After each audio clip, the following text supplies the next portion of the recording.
Şah İsmayılı Sovet İttifaqı, Sovet devləti, Sovet ideologiyası hökümdar kimi tanıtmayıb bizim xalqa.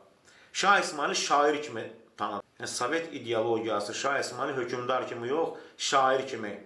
Necə ki, müsəlman İmadəddin, yəni ləqəbi dinin dayağı olan Seydəlini, yəni Nəsimini kafir kimi tanıdıb, özünü Allah deyən kimi tanıdıb.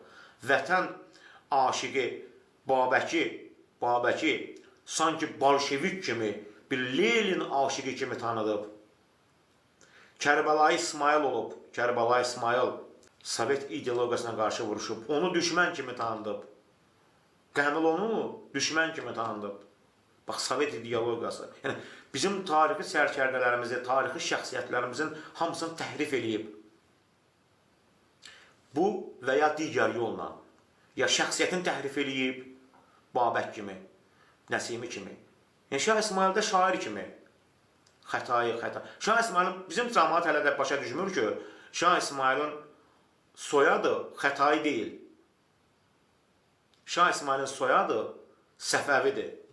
Ruspərəstlərin xətrinə dəysə də, dəyməsə də bu belədir. Yəni, Sovet ideologiyası bizim